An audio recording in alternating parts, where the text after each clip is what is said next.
Muito antes de seu nome tornar-se sinônimo de poder, Roma já dominava grande parte do Mediterrâneo. Suas legiões haviam derrotado Cartago, submetido a Grécia, expandido suas fronteiras por 3 continentes. À primeira vista, parecia impossível que qualquer homem fosse maior do que aquela república. Mas havia um problema. Enquanto Roma conquistava o mundo, dentro de suas próprias muralhas, a desigualdade crescia. Os generais retornavam cobertos de glória. Os senadores acumulavam fortunas. Milhares de escravos chegavam todos os anos das guerras.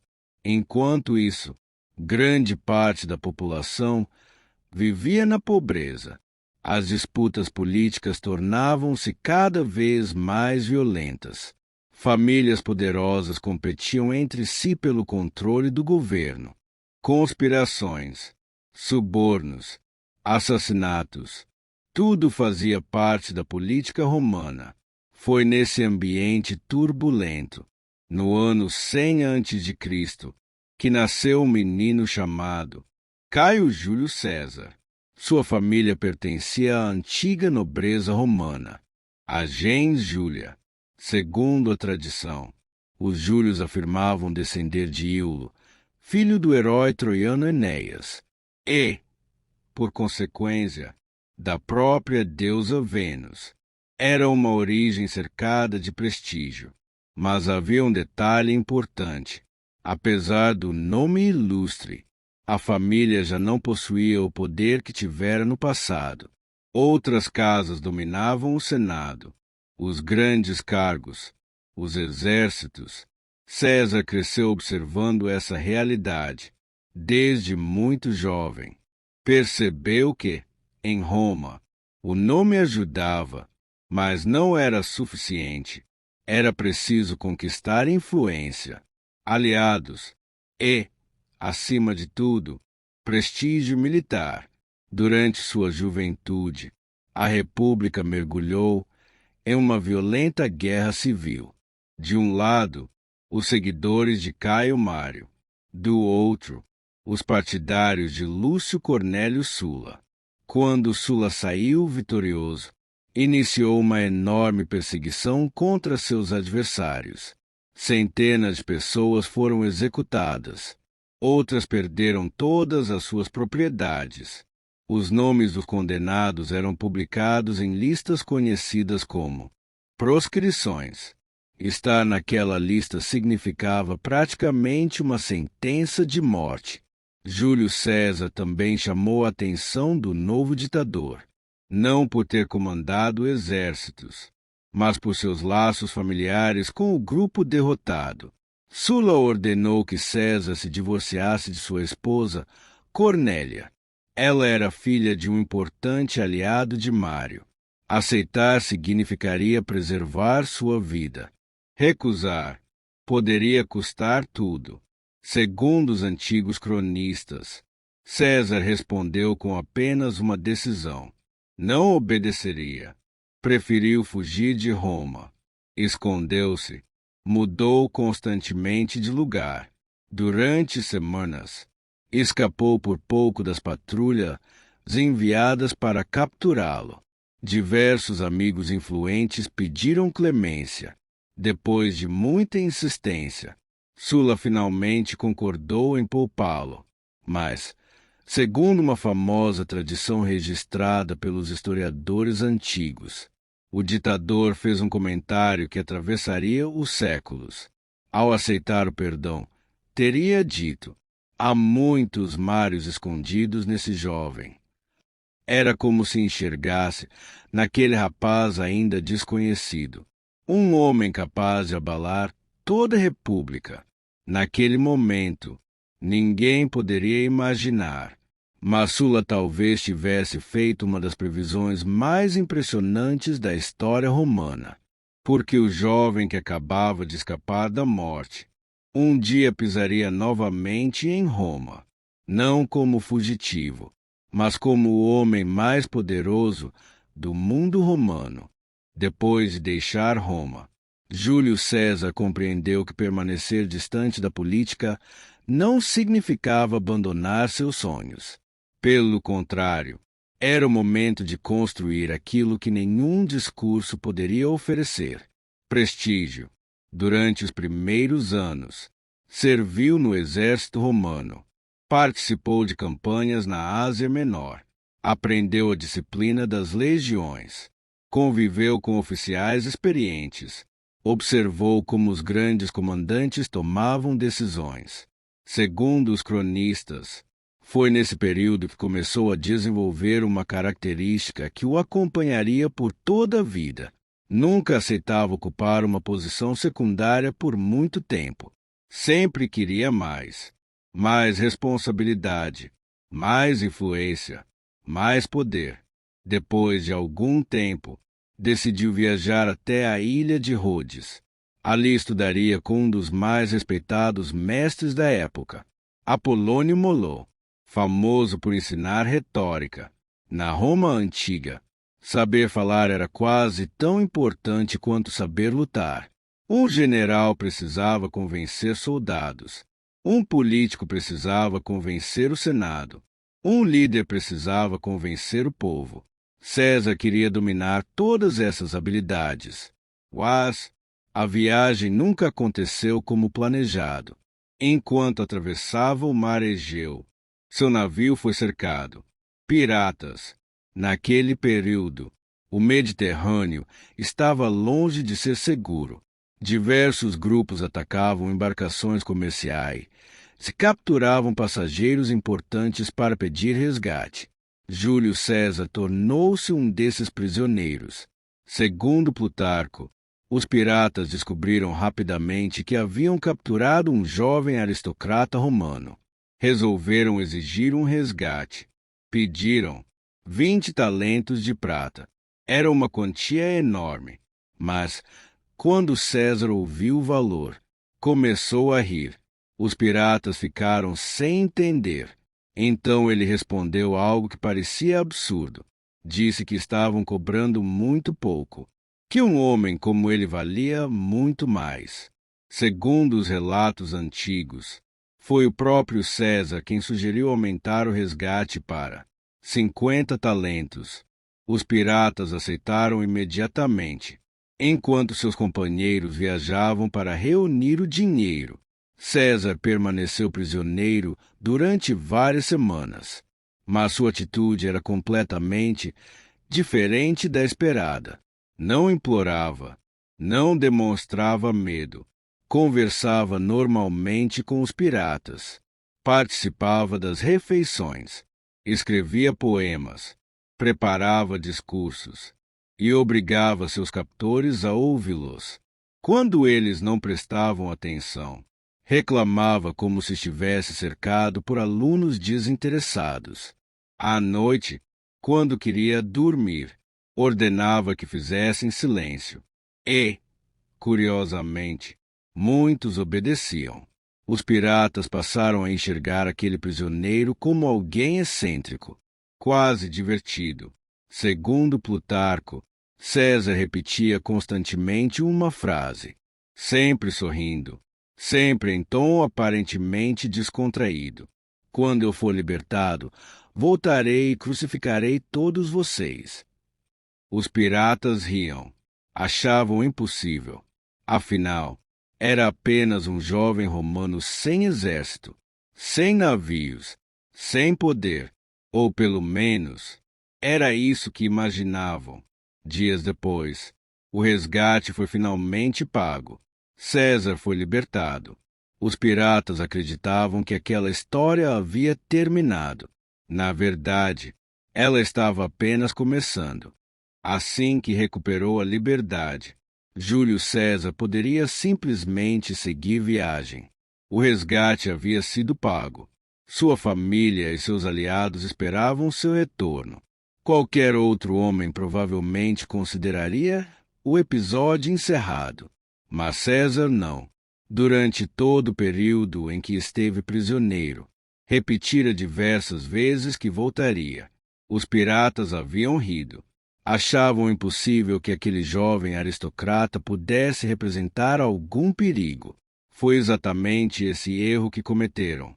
Segundo os relatos de Plutarco, assim que desembarcou, César dirigiu-se às autoridades romanas da região.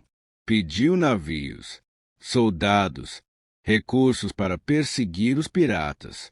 A resposta foi lenta, burocrática, como acontecia com frequência na administração romana. Mas César não tinha paciência para esperar. Decidiu agir por conta própria. Com o dinheiro e a influência de seus aliados, reuniu uma pequena frota. Não era uma esquadra gigantesca, mas era suficiente. Ele conhecia exatamente onde os piratas costumavam se esconder. Sabia quais ilhas utilizavam como abrigo. Conhecia seus hábitos. Afinal, passará semanas convivendo com eles. Poucos dias depois, os navios romanos apareceram diante do esconderijo dos piratas. Desta vez, o prisioneiro voltava como comandante. Os homens que antes haviam zombado dele foram completamente surpreendidos. Não esperavam um ataque tão rápido. Muito menos imaginavam que César realmente cumpriria sua promessa. O combate foi curto. Os piratas foram derrotados. Grande parte acabou capturada. O tesouro acumulado por eles foi recuperado. Inclusive, segundo alguns relatos, o próprio dinheiro usado para pagar o resgate de César voltou às mãos dos romanos. Era uma ironia perfeita. Os prisioneiros foram levados para a cidade de Pérgamo. Ali, César esperava que recebessem a punição prevista pela lei romana. Mas, mais uma vez, a burocracia atrasava tudo. Alguns magistrados discutiam o destino dos capturados. Outros hesitavam em tomar uma decisão. César perdeu a paciência. Segundo as fontes antigas, assumiu a responsabilidade pessoalmente. Os piratas foram condenados. E a antiga promessa finalmente foi cumprida. Foram crucificados. Plutarco acrescenta um detalhe curioso. Mesmo decidido a executar a sentença, César teria ordenado que seus prisioneiros fossem mortos antes da crucificação. Era uma forma de reduzir o sofrimento. A crucificação era considerada uma das penas mais cruéis da antiguidade. Ainda assim, o essencial permanecia. A promessa havia sido cumprida exatamente como ele anunciará semanas antes. Esse episódio tornou-se famoso porque revelava algo profundo sobre sua personalidade.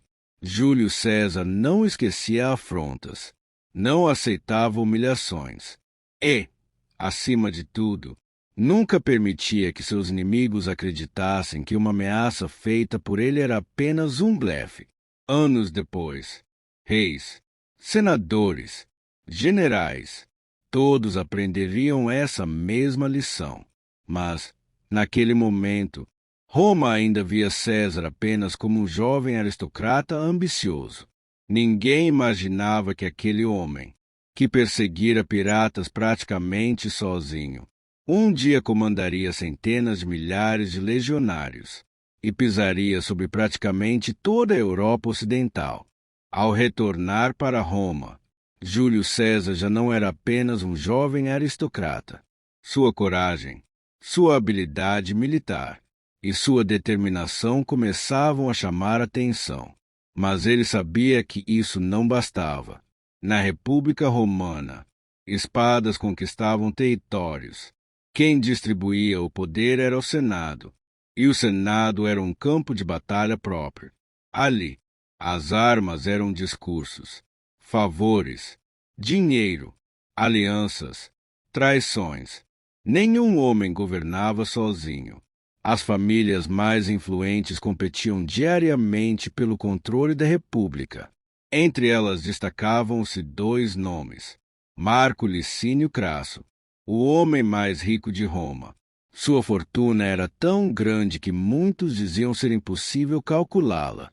Possuía influência sobre comerciantes, banqueiros e inúmeros políticos. O outro era Cneu Pompeu Magno, conhecido simplesmente como Pompeu o Grande, era o general mais famoso de Roma.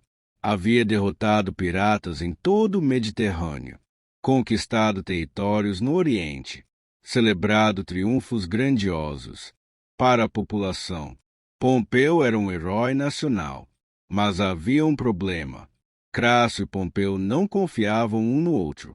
Cada um possuía aquilo que o outro desejava. Crasso tinha dinheiro. Pompeu tinha prestígio militar. Enquanto brigavam entre si, o Senado aproveitava para limitar a influência dos dois. Foi então que Júlio César percebeu uma oportunidade. Segundo os historiadores, ele compreendeu algo que poucos enxergavam. Separados, os três eram fortes. Unidos, seriam praticamente imbatíveis. César aproximou-se de ambos. Conversou, negociou, prometeu benefícios para cada lado. Pouco a pouco, conseguiu fazer o impossível. Reuniu três dos homens mais poderosos da República em uma única aliança. Esse acordo ficou conhecido como Primeiro Triunvirato. Não era uma instituição oficial. Nenhuma lei criou essa união. Era um pacto político. Crasso oferecia sua imensa fortuna. Pompeu oferecia sua enorme popularidade entre o povo e o exército. César oferecia sua habilidade política e sua capacidade de construir consensos. Juntos, passaram a dominar praticamente toda a política romana. Logo depois, César foi eleito cônsul. Era o cargo mais alto da República, mas o mandato durava apenas um ano, e César pensava muito além desse prazo. Ele precisava de algo maior. Precisava de um comando militar, um lugar onde pudesse conquistar glória suficiente para tornar-se indispensável. Segundo os registros, ao final de seu consulado, recebeu o governo de uma vasta região ao norte da Itália, as províncias da Gália Cisalpina e da Gália Narbonense. Também recebeu o comando de várias legiões. Naquele momento, poucos perceberam a importância daquela nomeação. Afinal, grande parte da Gália ainda permanecia fora do controle romano.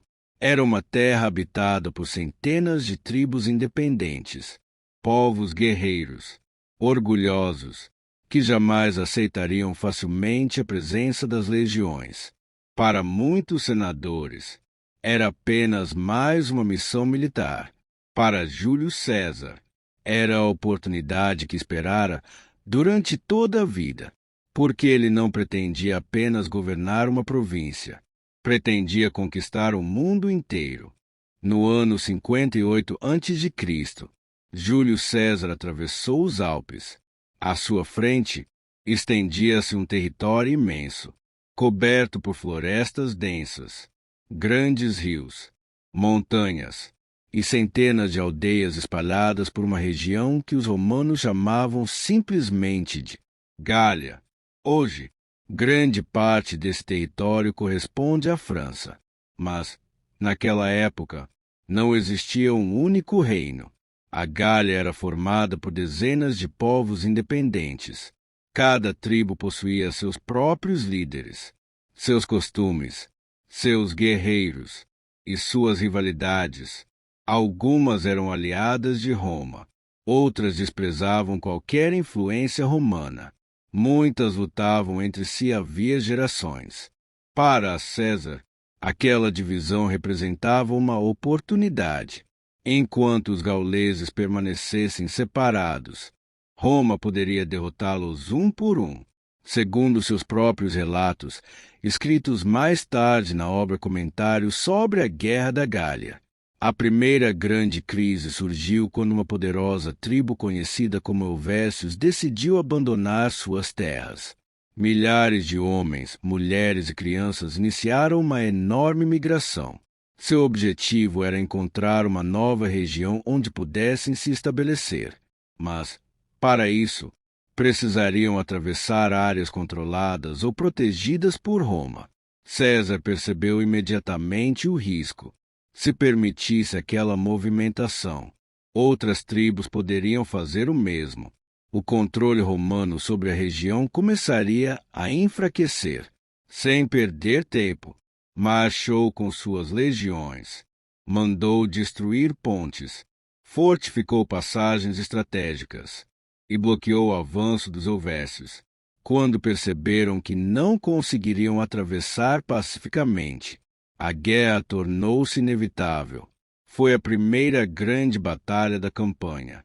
Os guerreiros gauleses eram numerosos, corajosos, acostumados ao combate, mas encontraram pela frente algo diferente: as legiões romanas.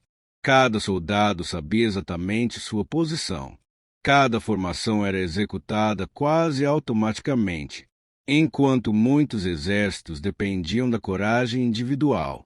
Roma vencia pela disciplina. Quando um legionário cansava, outro ocupava imediatamente seu lugar. Quando uma linha sofria pressão, as reservas avançavam. Tudo acontecia de forma organizada. Segundo os cronistas, os helvécios foram derrotados. Os sobreviventes foram obrigados a retornar às suas antigas terras. Para César, a vitória tinha um significado muito maior do que derrotar uma única tribo. Ela enviava uma mensagem para toda a Gália. Roma havia chegado, e seu novo comandante não pretendia recuar. Nos meses seguintes, diversas tribos passaram a procurá-lo. Algumas ofereciam alianças. Outras pediam proteção contra inimigos tradicionais. César aceitava, mas cada acordo fortalecia ainda mais sua influência. Sem perceber, os próprios gauleses começavam a ajudá-lo a expandir o domínio romano. Enquanto isso, em Roma, as notícias chegavam constantemente. Cada vitória aumentava sua popularidade. Cada território conquistado ampliava sua riqueza. Cada campanha aproximava César de um prestígio que nenhum senador poderia ignorar. Mas, quanto mais crescia sua fama, mais crescia também o medo daqueles que permaneciam na capital, porque alguns já começavam a fazer uma pergunta perigosa: e se esse general, depois de conquistar toda a Gália, decidisse conquistar Roma? Durante quase 7 anos, as legiões romanas avançaram sem parar, tribo após tribo, cidade após cidade. A influência de Roma espalhava-se por toda a Gália. Alguns povos aceitavam alianças, outros eram derrotados. Muitos acabavam incorporados ao domínio romano. Para diversos chefes gauleses, parecia que resistir era inútil. Mas nem todos pensavam assim. No coração da Gália, entre os arvernos, surgia um jovem nobre que enxergava a situação de maneira diferente. Seu nome era Vercingetorix. Segundo Júlio César, era um homem extremamente inteligente, carismático e respeitado entre os próprios guerreiros, ao contrário de muitos líderes locais. Ele compreendia que nenhuma tribo conseguiria derrotar Roma sozinha. Os romanos eram disciplinados demais, organizados demais, experientes demais. Se cada povo continuasse lutando isoladamente, todos seriam vencidos. Por isso, tomou uma decisão inédita. Percorreu aldeias, visitou chefes tribais, realizou assembleias, fez discursos. Pela primeira vez, propôs que todas as tribos esquecessem antigas rivalidades, não para conquistar novos territórios, mas para salvar a própria liberdade. Era uma ideia revolucionária. Durante séculos, os povos gauleses haviam combatido entre si. Agora, precisariam confiar uns nos outros. Pouco a pouco, a proposta começou a funcionar. Tribos que antes eram inimigas passaram a marchar juntas. O exército de Vercingetorix crescia rapidamente, mas ele sabia que coragem não bastava. Precisava encontrar uma maneira de enfrentar o maior comandante de Roma. Foi então que adotou uma estratégia inesperada. Em vez de enfrentar César em batalhas abertas, decidiu destruir tudo aquilo que pudesse alimentar as legiões. Segundo os cronistas, a ordem foi dura. Aldeias seriam incendiadas, celeiros destruídos, poços inutilizados, rebanhos retirados. Qualquer recurso que pudesse abastecer os romanos deveria desaparecer. Era a política da terra arrasada. A decisão foi extremamente dolorosa. Muitas famílias precisaram abandonar suas próprias casas. Viram plantações queimando, animais sendo levados, tudo para impedir que o inimigo encontrasse alimento. Alguns líderes hesitaram, outros protestaram, mas Vercingetorix insistiu. Era melhor perder uma colheita do que perder toda a Gália. Durante algum tempo, o plano funcionou. As legiões romanas avançavam, mas encontravam apenas vilas vazias, campos queimados, celeiros destruídos. Cada quilômetro percorrido tornava a logística mais difícil. Pela primeira vez em muitos anos, Júlio César encontrava um adversário que compreendia a importância da estratégia, mas nem todos aceitaram a destruição de suas cidades. Uma delas, Avarico, era considerada uma das mais belas e prósperas da região. Seus habitantes imploraram para que fosse poupada. Acreditavam que suas muralhas eram fortes o suficiente para resistir. Vercingetorix discordava.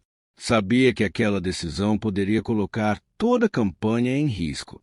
Mesmo assim, acabou cedendo aos apelos dos moradores. Foi um erro, porque César enxergou imediatamente a oportunidade. Ordenou o cerco da cidade e preparou um ataque que demonstraria, mais uma vez, porque suas legiões eram temidas em todo o mundo. Quando Júlio César chegou diante de Avarico, encontrou exatamente o que esperava: uma cidade fortificada, protegida por muralhas sólidas, cercada por terrenos difíceis, pântanos, rios e pequenas elevações que dificultavam qualquer ataque direto. Para muitos comandantes, aquilo significaria interromper a campanha, esperar ou simplesmente seguir adiante. Mas César pensava de outra maneira. Segundo seus próprios relatos, nenhuma fortaleza era realmente inexpugnável.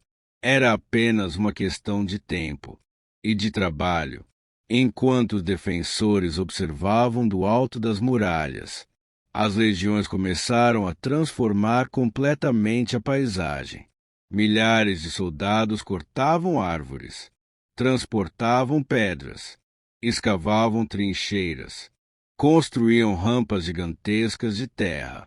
Dia após dia, a estrutura avançava lentamente em direção às muralhas. Os gauleses tentavam impedir o progresso. Lançavam flechas, pedras, dardos, realizavam pequenas investidas durante a noite. Mas sempre que destruíam uma parte da obra, os romanos voltavam no dia seguinte e reconstruíam tudo. Era uma demonstração impressionante de disciplina. Cada legionário sabia exatamente o que fazer. Não existia confusão, nem improviso. Enquanto isso, dentro da cidade, os habitantes começavam a perder a confiança. A enorme rampa construída pelos romanos crescia constantemente. Parecia impossível pará-la. Segundo César, os próprios gauleses ficaram impressionados com a velocidade das obras. Nunca haviam visto um exército construir estruturas daquele tamanho em tão pouco tempo. Depois de semanas de trabalho, chegou o momento decisivo. As torres móveis romanas aproximaram-se das muralhas. Arietes começaram a golpear as defesas. As passarelas avançaram. Finalmente, As legiões atravessaram as fortificações. O combate dentro da cidade foi extremamente violento. Rua após rua, casa após casa, os soldados romanos empurravam os defensores para o interior de Avarico. A resistência foi feroz, mas insuficiente. Segundo os relatos antigos, a cidade foi completamente tomada. Grande parte de seus habitantes morreu durante a conquista. A vitória produziu um efeito imediato. Para os romanos, era a prova de que nenhuma fortaleza gaulesa era capaz de detê-los. Para os povos da Gália, era um aviso. Mesmo cidades protegidas por muralhas poderosas poderiam cair diante da persistência das legiões. Mas, enquanto César comemorava mais uma conquista, Vercingetorix observava tudo à distância. Segundo os cronistas, ele não demonstrou desespero. Pelo contrário, reuniu seus comandantes e explicou que aquela derrota apenas confirmava o que dizia desde o início. Nunca deveriam ter tentado defender Avarico. A força de Roma estava justamente nos cercos, nas máquinas, na engenharia, nas legiões disciplinadas. O verdadeiro caminho para derrotar César ainda era outro. Era preciso obrigá-lo a lutar onde sua superioridade desaparecesse. E Vercingetorix já sabia exatamente onde faria isso. Em uma fortaleza localizada no alto de uma colina, um lugar chamado Alésia. Ali, segundo muitos historiadores, a maior batalha de toda a Guerra da Gália decidiria não apenas o destino de Vercingetorix, mas também o futuro da própria República Romana. No verão de 52 a.C., Vercingetorix finalmente encontrou o lugar onde acreditava poder derrotar Roma.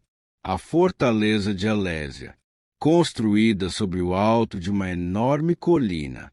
A cidade possuía encostas íngremes de praticamente todos os lados.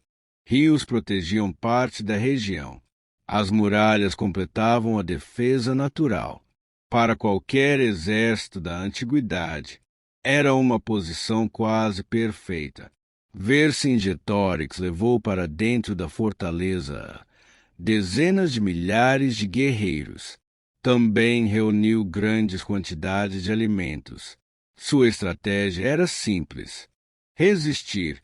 Enquanto isso, mensageiros escapariam durante a noite. Eles percorreriam toda a Gália convocando cada tribo ainda livre. Segundo os cronistas, o plano funcionou. Pouco a pouco, um enorme exército gaulês começou a se formar. Homens vindos de todas as regiões marchavam em direção a Alésia. Quando chegassem, os romanos ficariam presos entre dois inimigos.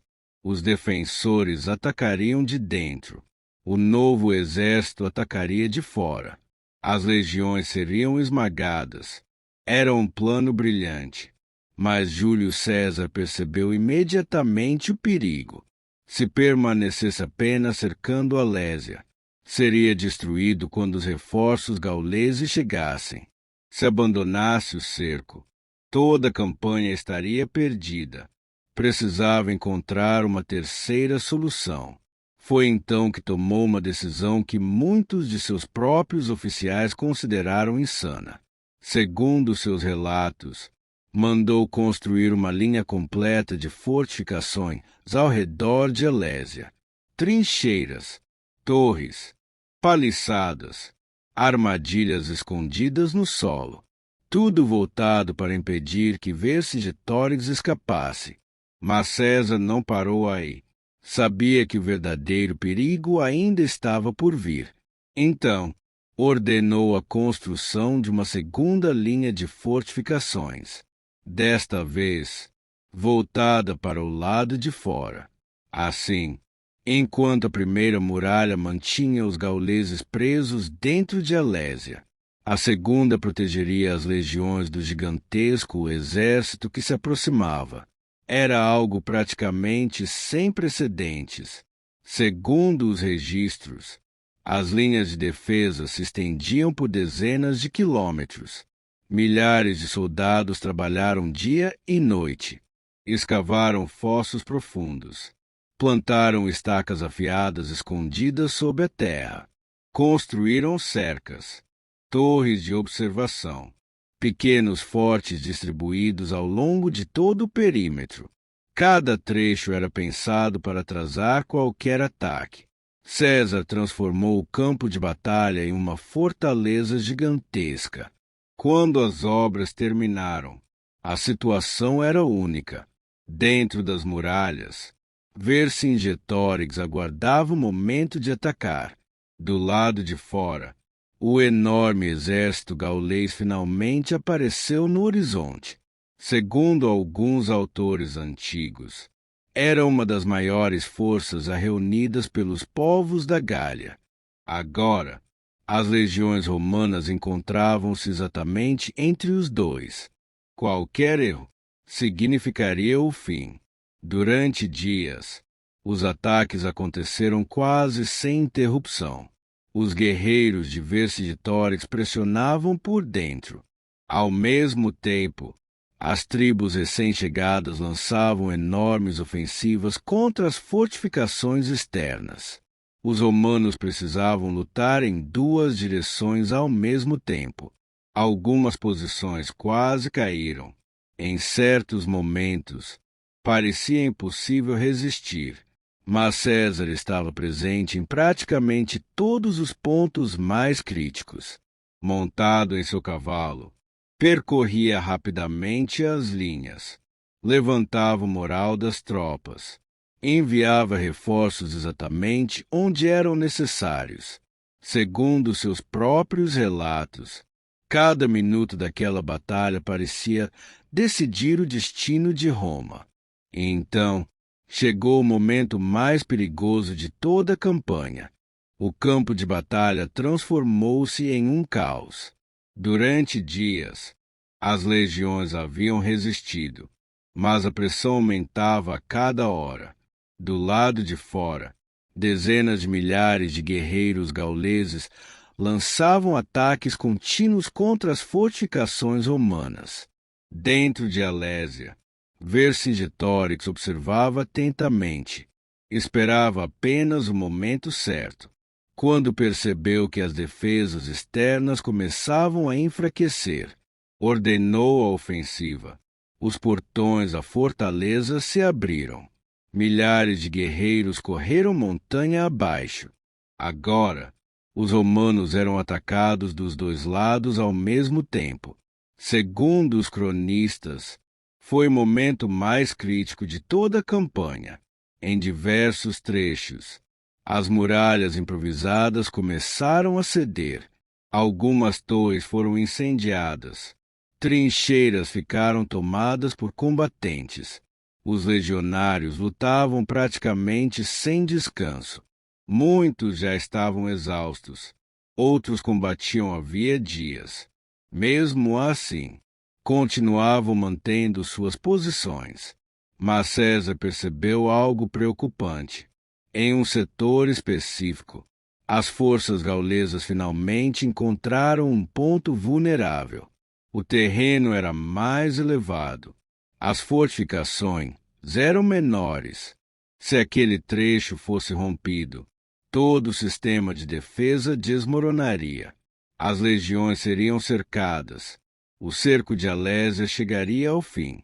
Segundo seus próprios relatos, César não hesitou. Vestiu seu manto vermelho, uma capa que o tornava facilmente reconhecível no campo de batalha. Para um comandante, aquilo era extremamente perigoso. Também significava algo importante. Os soldados saberiam exatamente onde seu general estava. Montou em seu cavalo. Reuniu a última reserva disponível. Não havia mais reforços escondidos. Se aquela tentativa falhasse, nada mais impediria a derrota. Então, Júlio César avançou pessoalmente para o combate. Os legionários viram seu comandante aproximando-se. Segundo diversos autores antigos, o efeito foi imediato. Homens que já estavam à beira do colapso voltaram a lutar com uma energia impressionante. Os estandartes romanos avançaram. As reservas atacaram exatamente no ponto mais crítico. Ao mesmo tempo, parte da cavalaria recebeu uma ordem decisiva: contornar discretamente as colinas, desaparecer da vista do inimigo, esperar, no instante exato, quando o combate atingia seu ponto máximo. A cavalaria romana apareceu na retaguarda do exército gaulês. O impacto foi devastador. Os guerreiros que pressionavam as fortificações acreditavam ter vencido. De repente, foram atacados por trás. A formação começou a se desorganizar.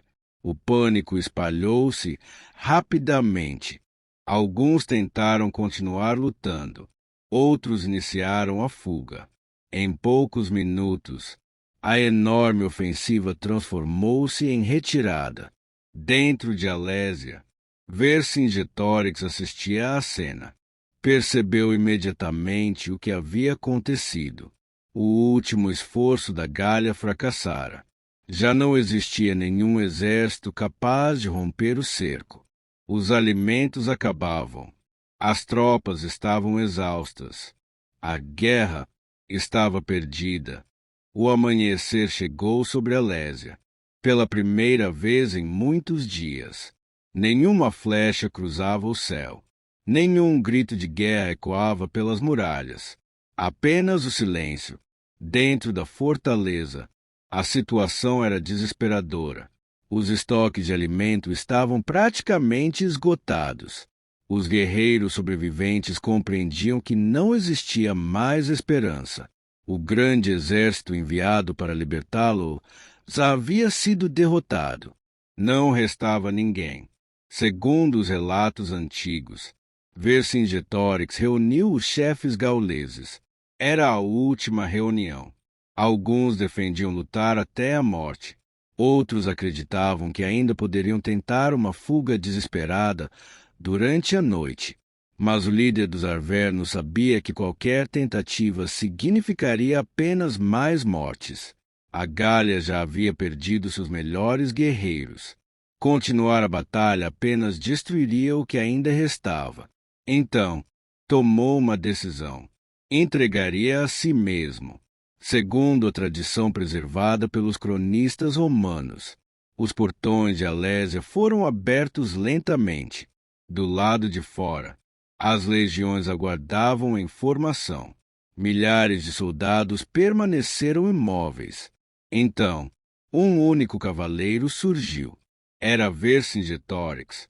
Vestia a sua melhor armadura. Montava um belo cavalo de guerra. Não havia correntes. Não havia escolta.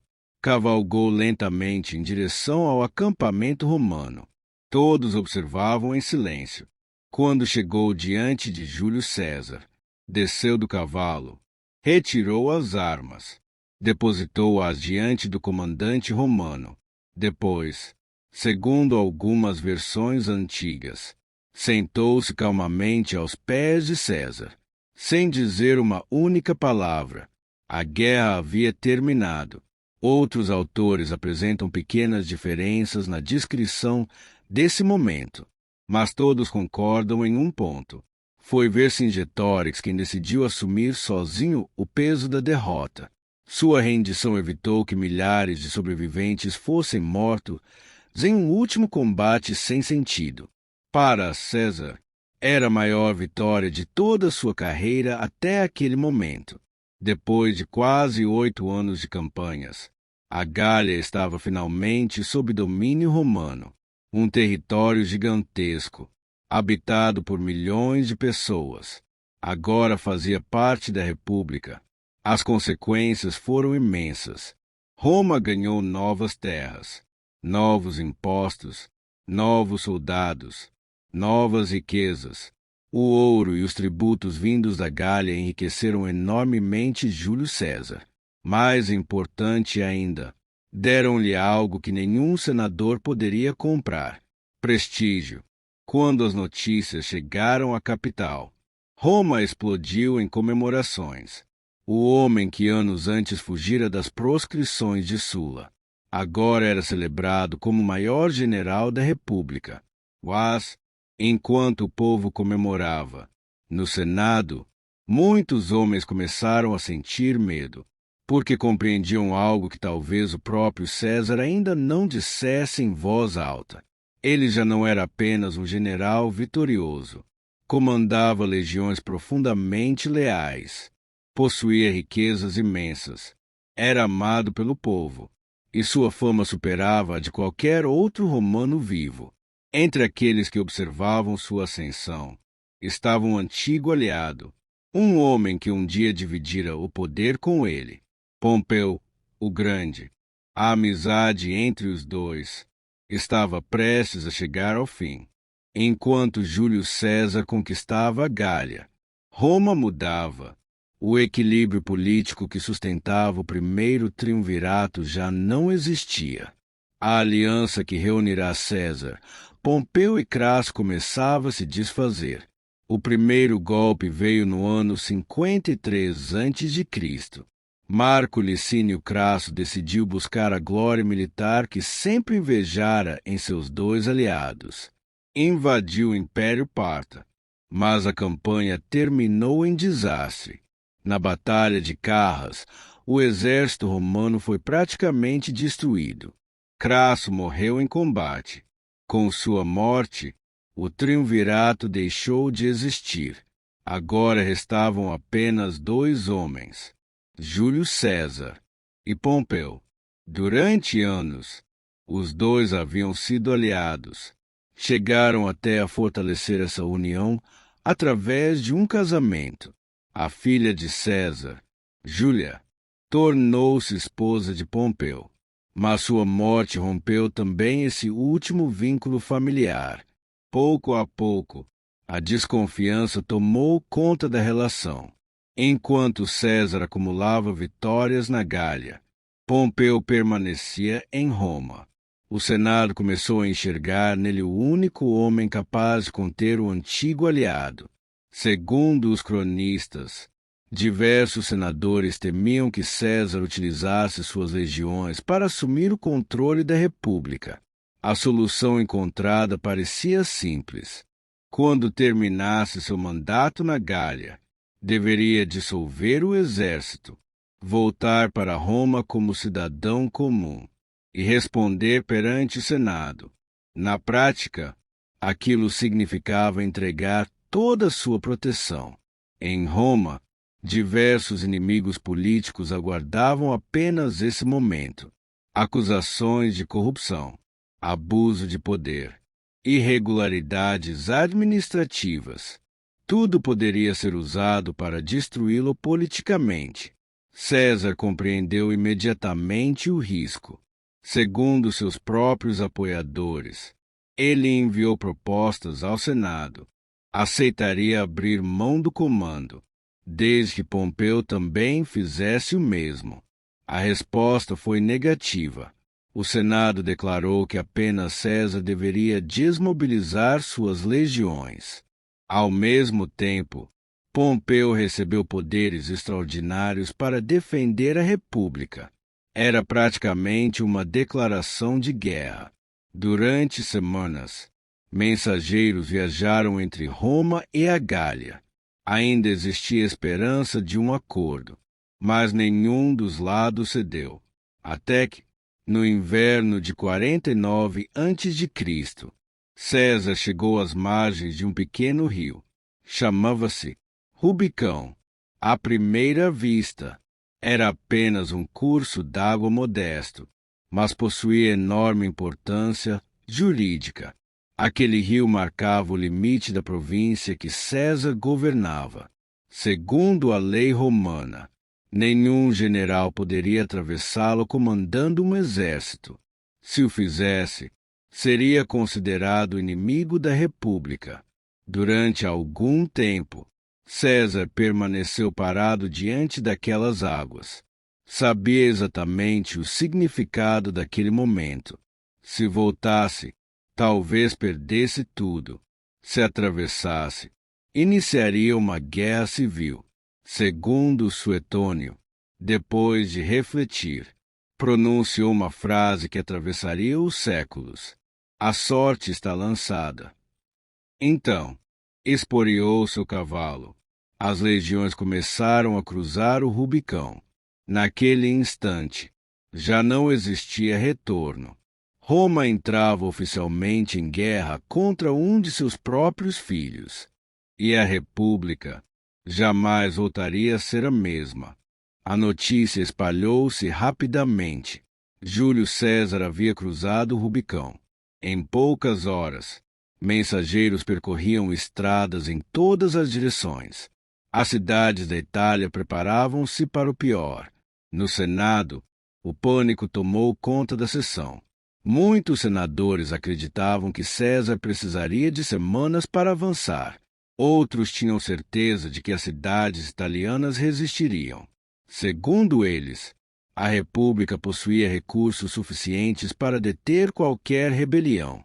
Mas a realidade mostrou-se completamente diferente. À medida que as legiões marchavam, poucas cidades ofereciam resistência. Muitas abriram seus portões espontaneamente. Outras enviavam representantes para negociar. Algumas até recebiam César como libertador. Isso aconteceu por um motivo simples. Durante anos, seu nome tornará-se conhecido em toda a Itália. As vitórias na Gália eram celebradas pelo povo. Os soldados que voltavam das campanhas contavam histórias sobre seu comandante. Para muitos cidadãos comuns, Júlio César era o homem que havia ampliado o poder de Roma, não o inimigo. Enquanto isso, Pompeu tentava organizar a defesa. Segundo os cronistas, ele acreditava que bastaria convocar as legiões espalhadas pela República. Mas havia um problema. Grande parte dos soldados mais experientes havia servido justamente sob comando de César, e muitos oficiais admiravam profundamente seu antigo general. O tempo também trabalhava contra Pompeu. César avançava depressa, tomava cidades, controlava depósitos de alimentos, garantia as principais estradas.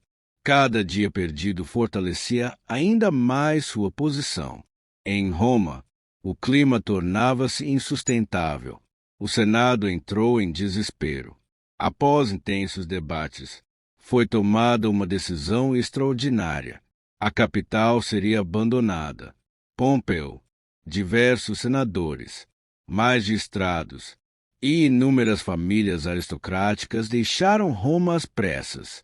Carregavam documentos, tesouros, objetos pessoais, tudo o que conseguiam transportar. A intenção era reorganizar as forças no sul da Itália. Depois, cruzar o mar Adriático e reunir um grande exército nas províncias orientais. Segundo Plutarco, a fuga aconteceu de maneira tão precipitada que muitos deixaram para trás riquezas consideráveis. Alguns acreditavam que retornariam poucos dias depois. Não imaginavam que estavam abandonando Roma para seu maior rival. Pouco tempo depois, Júlio César aproximou-se da cidade. As ruas estavam silenciosas. Não houve batalha. Não houve cerco. Não houve destruição. O homem que durante anos fora acusado de querer dominar Roma entrava praticamente sem derramar uma gota de sangue. Era um momento histórico, mas César sabia que a guerra estava longe de terminar. Pompeu ainda possuía enorme prestígio. Controlava parte da frota romana e, principalmente, tinha acesso às ricas províncias do Oriente. Ali, poderia reunir dezenas de milhares de soldados. César compreendeu que não bastava conquistar Roma. Era preciso derrotar o homem que ainda representava a República. Por isso, depois de organizar rapidamente a situação na capital, tomou uma nova decisão. Levaria a guerra até Pompeu, onde quer que ele estivesse. No verão de 48 a.C., dois dos maiores generais da história romana encontravam-se frente a frente. De um lado, Júlio César, veterano das campanhas da Gália. Seus homens haviam marchado durante anos, enfrentado frio, fome, cercos, batalhas quase ininterruptas. Não eram apenas soldados, eram veteranos. Do outro lado, Pompeu, o Grande, o comandante mais respeitado da República, contava com o apoio da maioria do Senado, controlava as ricas províncias orientais e possuía um exército numericamente superior. Segundo as estimativas dos historiadores, Pompeu reunia quase o dobro de infantaria. Também possuía uma cavalaria muito maior. Para muitos observadores, o resultado parecia evidente. César finalmente encontraria um inimigo impossível de derrotar. Mas havia uma diferença importante entre os dois exércitos. Pompeu possuía mais homens. César possuía homens que lutavam ao seu lado havia quase uma década. Eles conheciam seu comandante, e ele conhecia cada legião. O campo escolhido foi a planície de Farsalos, na Grécia. Na manhã da batalha, as duas forças alinharam-se lentamente. O silêncio era interrompido apenas pelo som das armaduras, pelo relinchar dos cavalos. Pompeu acreditava ter um plano infalível. Sua poderosa cavalaria atacaria o flanco direito de César. Quando os cavaleiros rompessem aquela posição, atacariam a infantaria inimiga pela retaguarda. A batalha terminaria rapidamente. César percebeu imediatamente o perigo. Sua cavalaria era pequena demais para resistir. Então, tomou uma decisão inesperada. Segundo seus próprios relatos, retirou discretamente soldados da terceira linha de infantaria. Formou uma quarta linha secreta. Esses legionários receberam uma ordem diferente. Não deveriam lançar seus pilos, nem avançar imediatamente. Esperariam a cavalaria de Pompeu se aproximar. Quando isso acontecesse, atacariam diretamente os cavaleiros. Os soldados ficaram surpresos. Era extremamente incomum usar infantaria dessa maneira, mas confiaram em seu comandante. O combate começou. As legiões avançaram lentamente, escudos contra escudos, espadas desembainhadas. No flanco, a poderosa cavalaria de Pompeu iniciou a carga. Era exatamente o que César esperava. Quando os cavaleiros chegaram perto, a quarta linha romana entrou em ação. Segundo César, seus homens atacaram mirando o rosto dos cavaleiros com os pilos e lanças. Os cavalos assustaram-se. Os cavaleiros perderam a formação. Em poucos instantes, a enorme vantagem de Pompeu desapareceu. A cavalaria entrou em retirada. César aproveitou imediatamente. Ordenou o avanço geral. As legiões veteranas romperam a linha inimiga.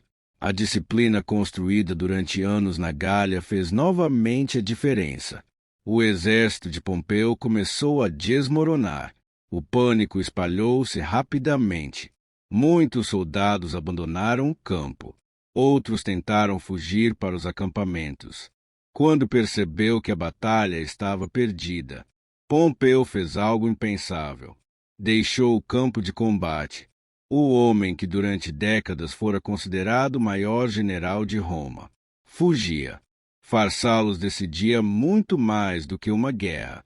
Naquele dia, a República praticamente perdeu seu último grande exército, e Júlio César tornou-se o homem mais poderoso do mundo romano. Mas seu maior rival ainda estava vivo, e sua fuga levaria César até uma terra antiga e poderosa, o Egito. Lá, O destino colocaria em seu caminho uma jovem rainha. Seu nome era Cleópatra. Depois da derrota em Farsalos, Pompeu ainda acreditava que poderia reconstruir seu poder. Embora tivesse perdido a batalha, ainda possuía prestígio.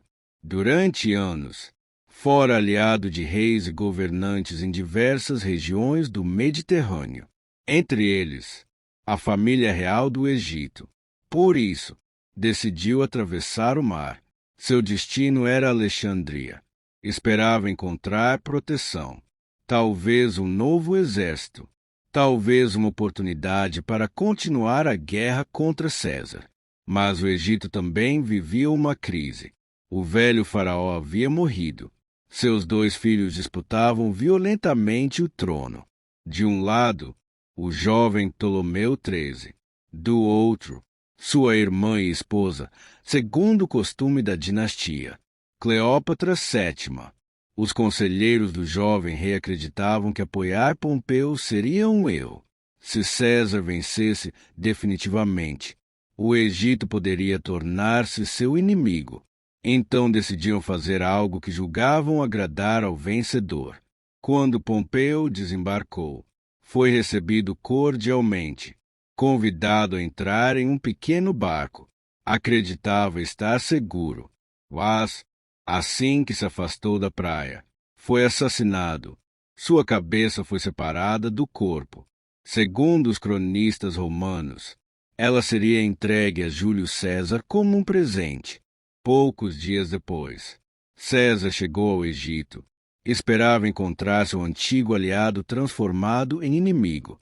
Esperava capturá-lo, talvez julgá-lo. Em vez disso, os ministros egípcios apresentaram-lhe a cabeça de Pompeu.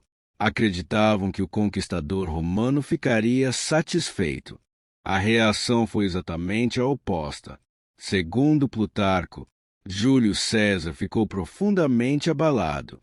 Pompeu havia sido seu adversário, mas também fora seu genro, seu aliado durante muitos anos. Era um cidadão romano e um dos maiores generais da história da República. Ser assassinado daquela maneira, sem julgamento, sem honra, era algo que César considerava indigno. Os homens que haviam ordenado aquele crime imaginavam estar conquistando a confiança do vencedor. Na verdade, acabavam de despertar sua desconfiança.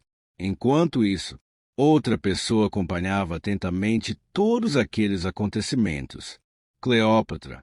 Ela havia sido afastada do poder pelo próprio irmão. Encontrava-se longe da capital. Sabia que, sozinha, dificilmente recuperaria o trono. Mas também compreendia algo importante. O homem mais poderoso do mundo acabará de chegar ao Egito. Se conseguisse conquistá-lo como aliado, talvez ainda tivesse uma chance. Segundo a tradição mais conhecida, Cleópatra decidiu encontrar César secretamente. Entrar no palácio era praticamente impossível. Os guardas controlavam todas as entradas. Foi então que surgiu uma ideia ousada. Durante a noite, ela entrou escondida em um grande tecido enrolado, descrito por algumas fontes como um tapete e por outras como um saco de linho utilizado para transportar roupas de cama. O volume foi levado até os aposentos de César. Quando o tecido foi desenrolado, a jovem rainha apareceu diante do comandante romano. Tinha pouco mais de 20 anos. Era extremamente culta. Falava vários idiomas. Conhecia política, diplomacia e compreendia perfeitamente como funcionava o poder. Naquela noite, não começou apenas uma aliança. Começava uma das relações mais famosas de toda a antiguidade. Uma relação que mudaria não apenas o destino do Egito, mas também os últimos anos da vida de Júlio César. Quando Júlio César decidiu reconhecer Cleópatra como legítima rainha do Egito, a reação foi imediata. Os conselheiros de Ptolomeu XIII interpretaram a decisão como uma intervenção direta de Roma nos assuntos egípcios. Para eles, Um estrangeiro acabará de escolher quem governaria o país. Isso era inaceitável. Poucos dias depois, o jovem faraó rompeu qualquer tentativa de negociação. Seu exército cercou o palácio onde César permanecia. De repente, o conquistador da Gália encontrava-se preso, longe de Roma, com poucos soldados, em uma cidade hostil. Segundo os cronistas, César contava com apenas alguns milhares de legionários. Do lado de fora, os egípcios reuniam uma força muito maior. A situação era extremamente perigosa.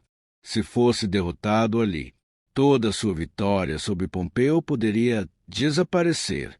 Sem esperar reforços, decidiu fazer o que sempre fizera: lutar. As ruas de Alexandria transformaram-se em um enorme campo de batalha. Casas, praças, portos, cada esquina precisava ser conquistada. Os legionários romanos, acostumados aos grandes campos da Gália, agora combatiam em vielas estreitas. Os ataques aconteciam dia e noite. Segundo alguns relatos antigos, em determinado momento, os egípcios tentaram dominar completamente o porto da cidade. Se conseguissem, César perderia sua única ligação com o mar. Sem navios, não haveria reforços, nem suprimentos, nem possibilidade de retirada. O comandante romano respondeu rapidamente. Ordenou um contra-ataque para recuperar os navios. Durante os combates, parte da frota ancorada foi incendiada para impedir que caísse nas mãos inimigas. As chamas espalharam-se rapidamente pelo cais. É justamente nesse episódio que surgiu uma das histórias mais conhecidas da antiguidade. Segundo alguns autores posteriores, o incêndio teria atingido parte da famosa Biblioteca de Alexandria. Outros historiadores acreditam que apenas depósitos próximos ao porto foram destruídos. Até hoje, os estudiosos discutem o verdadeiro impacto daquele incêndio. O que se sabe com segurança é que os combates provocaram enormes danos na região portuária. Enquanto isso, a situação de César continuava delicada. Durante semanas, permaneceu praticamente cercado. Precisava economizar alimentos, distribuir cuidadosamente seus soldados e impedir que o moral das tropas caísse. Mas havia algo que seus inimigos não esperavam. As legiões romanas eram treinadas para resistir, mesmo em inferioridade numérica, mesmo isoladas, mesmo cercadas. Finalmente, depois de semanas de tensão, os reforços enviados por aliados de Roma começaram a chegar. Novas tropas desembarcaram. A vantagem egípcia desapareceu. César assumiu novamente a iniciativa. As forças de Ptolomeu XIII começaram a recuar. O confronto decisivo aconteceu às margens do rio Nilo.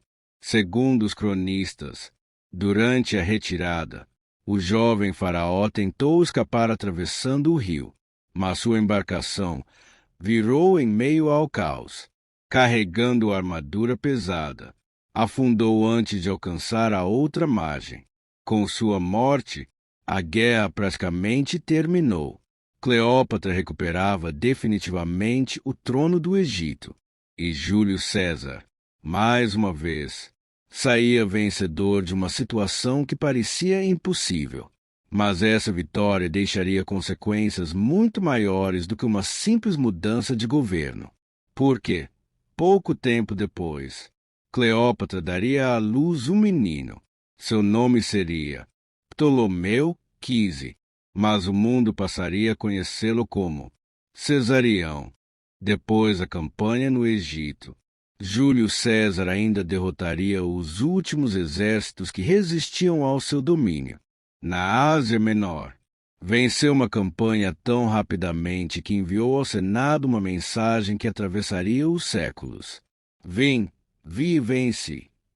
Veni, vide, vici. 3 palavras, suficientes para resumir uma guerra inteira. Pouco depois, também derrotou as últimas forças republicanas na África e, mais tarde, na Espanha.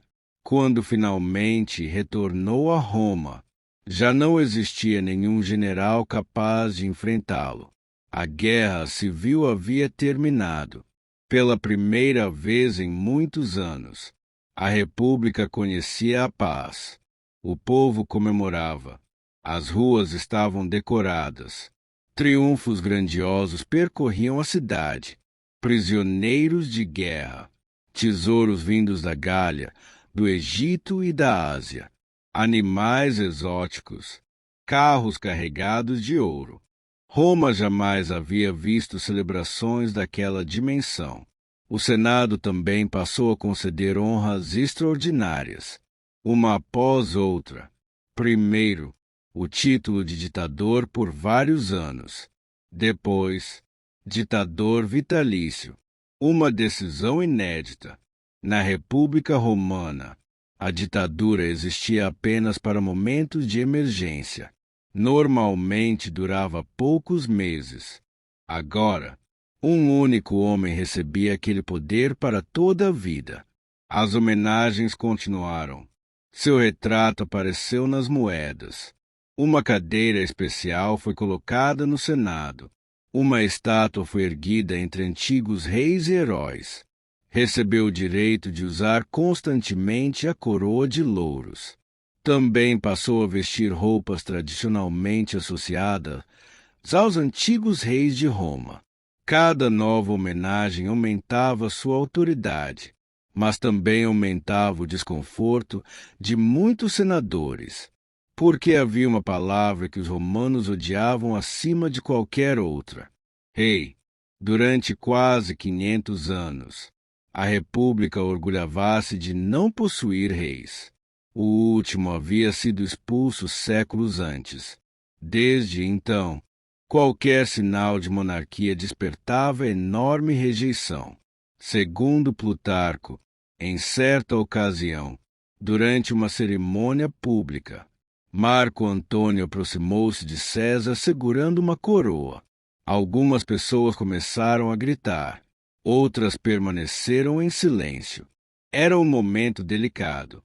Marco Antônio colocou a coroa diante de César. Por um instante, todos prenderam a respiração. Se aceitasse, seria praticamente uma declaração de que desejava tornar-se rei. César recusou. O povo aplaudiu. Marco Antônio insistiu. Mais uma vez, ele recusou.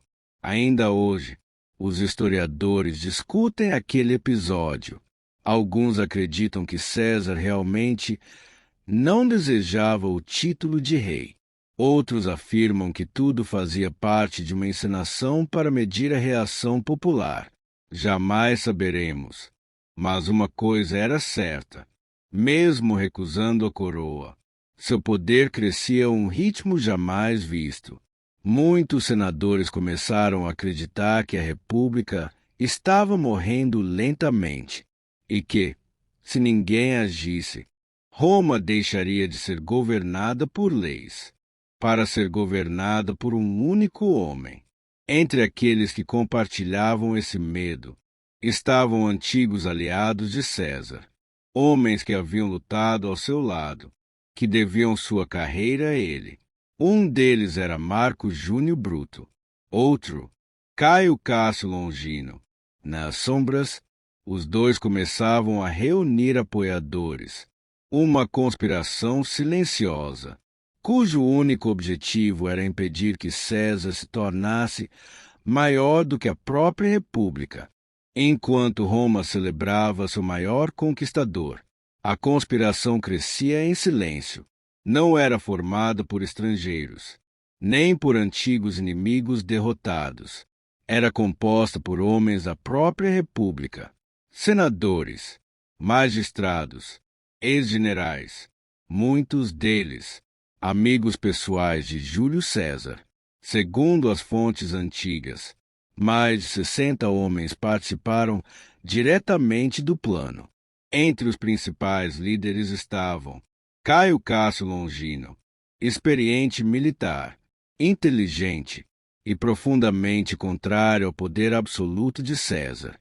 Ao seu lado estava um nome muito mais simbólico, Marco Júnior Bruto. Sua participação transformaria o assassinato em uma tragédia política.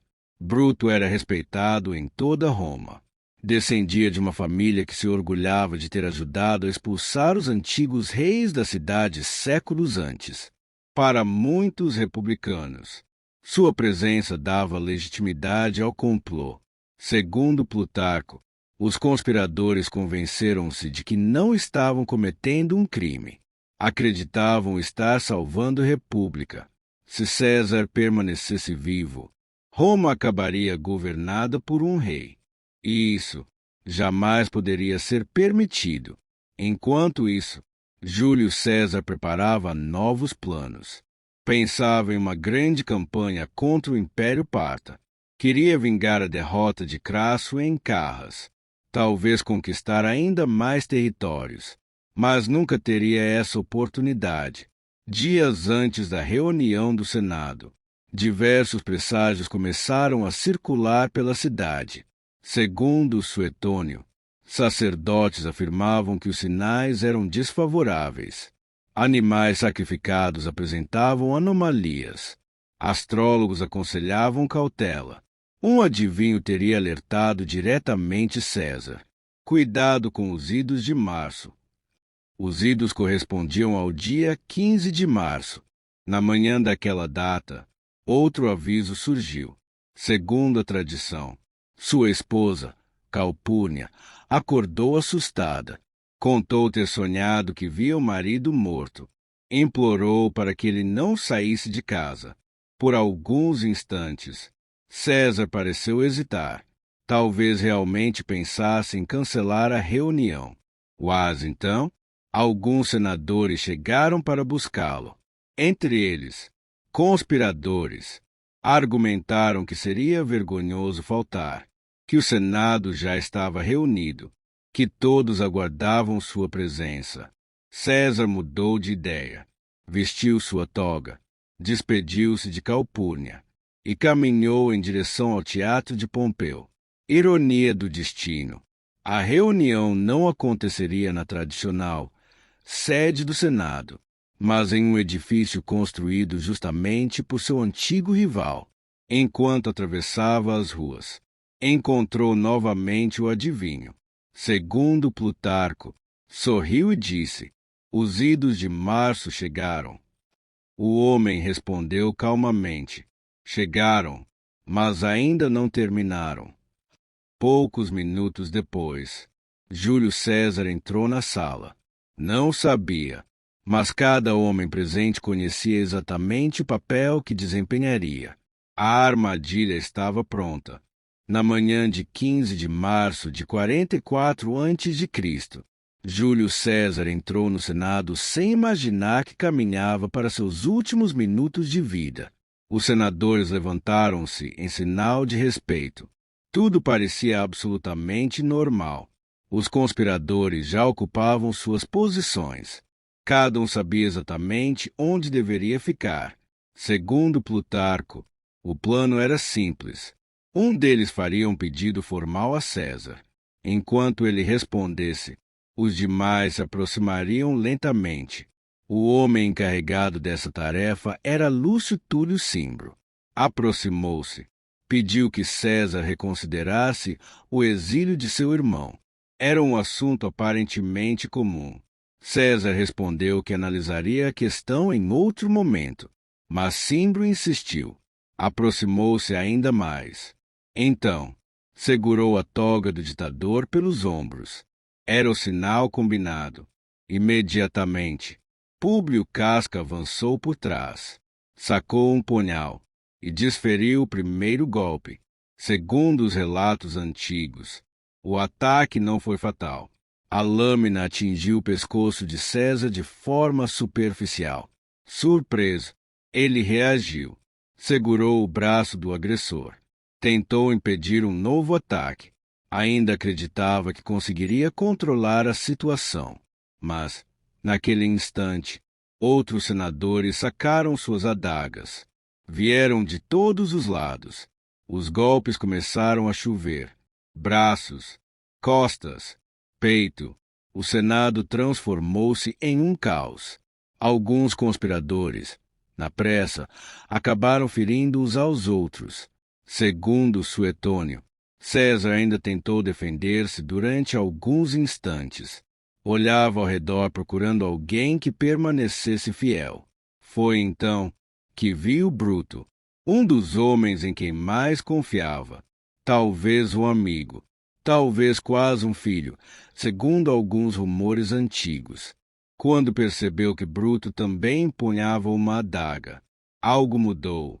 As fontes antigas divergem sobre suas últimas palavras. Suetônio registra a famosa expressão em grego, kaisu teknon, que pode ser traduzida como até tu, meu filho. Séculos depois, a frase seria popularizada em latim por Shakespeare como et tu, Brute. Embora não possamos afirmar com certeza absoluta que César realmente tenha pronunciado essas palavras, elas se tornaram um dos momentos mais conhecidos da história universal. Segundo Plutarco, após reconhecer Bruto entre os assassinos, César deixou de resistir.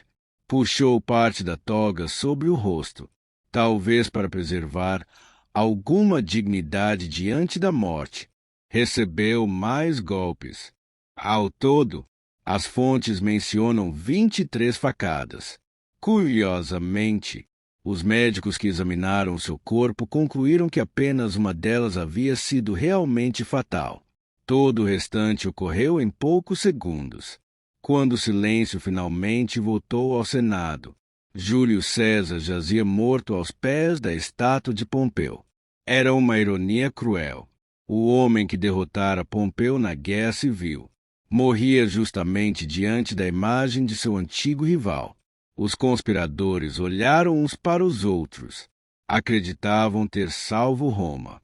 Pensavam que o povo celebraria o fim da tirania, mas estavam profundamente enganados. Porque matar Júlio César seria muito mais fácil do que controlar tudo aquilo que viria depois.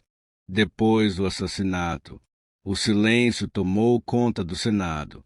Os conspiradores permaneceram imóveis por alguns instantes. As adagas ainda estavam cobertas de sangue. Segundo Plutarco, alguns chegaram a levantar as armas e gritar: "A República está livre." Na visão deles, o trabalho estava concluído. O tirano havia morrido. Roma voltaria a ser governada pelas antigas leis. Mas bastaram poucas horas para perceberem que a realidade era muito diferente. A notícia espalhou-se rapidamente pelas ruas. No início, a população não sabia exatamente o que havia acontecido. Boatos circulavam por toda parte. Alguns diziam que César havia sido preso. Outros afirmavam que uma nova guerra começara. Quando finalmente ficou claro que ele estava morto, a cidade mergulhou na incerteza. Os próprios conspiradores perceberam que não controlavam mais a situação. Em vez de serem recebidos como libertadores, muitos cidadãos passaram a evitá-los. Outros fecharam suas casas. Ninguém sabia se novas batalhas começariam a qualquer momento. Enquanto isso, um homem permanecia em silêncio. Marco Antônio, cônsul de Roma, general e um dos mais fiéis aliados de Júlio César. Durante as primeiras horas, preferiu agir com cautela. Sabia que qualquer movimento precipitado poderia provocar outra guerra imediatamente. Segundo os cronistas, negociou temporariamente com os conspiradores.